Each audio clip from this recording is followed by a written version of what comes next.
Good afternoon. Bon après-midi. I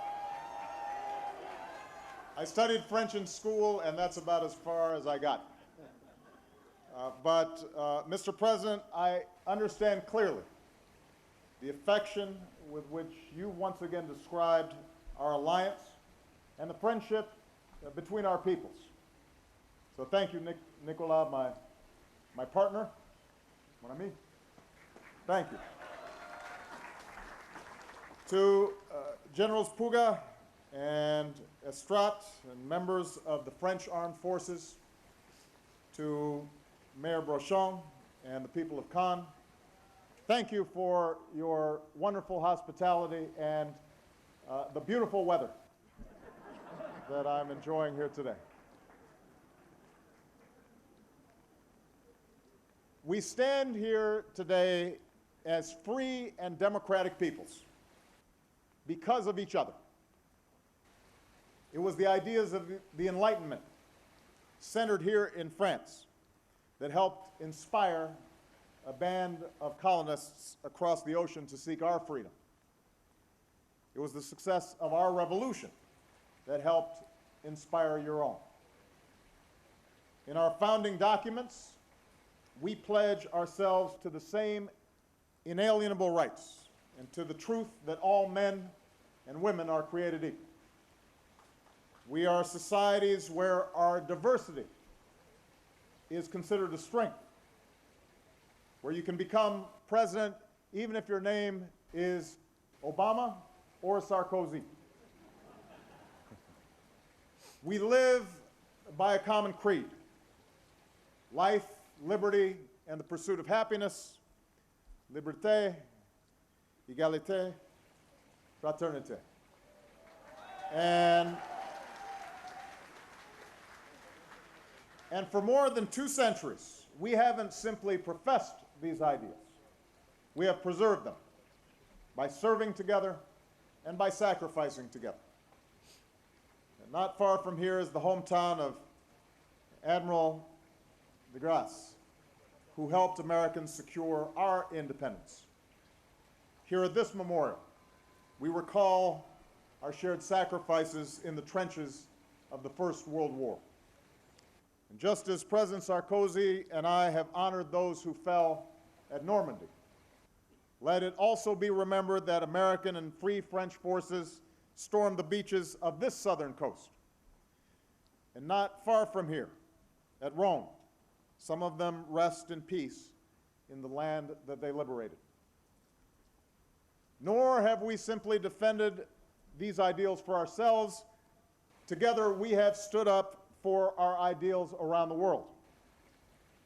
And today we pay special tribute to all those who have served and given their lives, French, American, and forces from our allies and partners, so that Afghanistan will never again become a haven for those who would attack us. They have sacrificed to keep us all safe, and we honor them all. We saw this same solidarity most recently in the mission to protect the Libyan people. When the old regime threatened to massacre on a horrific scale, the world refused to stand by. The United States was proud to play a decisive role, especially in the early days, taking out Libyan air defenses and conducting precision strikes that stopped the regime in its tracks. But at the same time, this mission showed us why NATO remains the world's most effective alliance. We acted quickly, in days, the fastest mobilization in NATO history. And whether contributing forces or command staff, every single one of NATO's 28 members played a role. 18 nations, including Arab states, provided forces. And in a historic first, our NATO allies, including France and especially the extraordinary leadership of President Sarkozy, helped us to conduct 90% of our strike missions. 90%. So that showed more nations bearing the burdens and costs of peace and security. And that's how our alliance must work in the 21st century. In this mission, French and American soldiers, airmen, naval officers served shoulder to shoulder. The commanders who planned and executed this complex operation. The pilots who prevented a massacre in Benghazi. The tanker crews from bases here in France who sustained this operation. The airmen who delivered life-saving aid. The sailors and Marines who enforced the arms embargo at sea. In fact, American pilots even flew French fighter jets off a French aircraft carrier in the Mediterranean. Allies don't get any closer than that. And thanks to their extraordinary service, the last air mission over Libya ended on Monday, and that operation ended in giving the Libyan people the opportunity to live with freedom and democracy. And I might add, we succeeded in bringing every single one of our service members back safely, which is a remarkable achievement. Every man and woman in uniform who participated in this effort can know that you have accomplished every objective. You saved the lives of countless Libyan men, women, and children. And today, the Libyan people have liberated their country and begun to forge their own future. And the world has once again seen that the longing for freedom and dignity is universal. Now, thousands of personnel made this operation a success, but we are honored to have some of them join us today. And I would ask you in joining me in saluting Admirals Jim Stavridis and Sam Locklear, as well as General Ralph Jodis, and all our service members who are here for a job well done.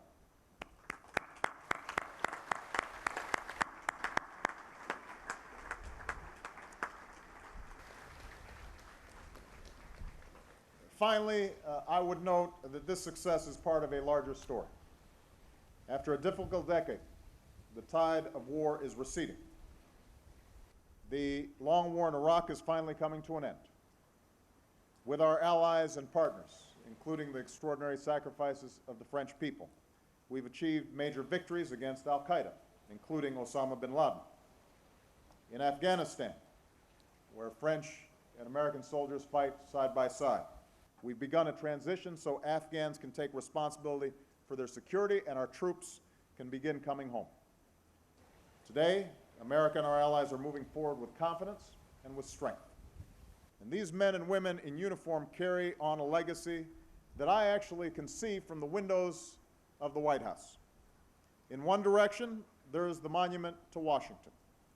In the other, a statue of Rochambeau, who served so well at Washington's side.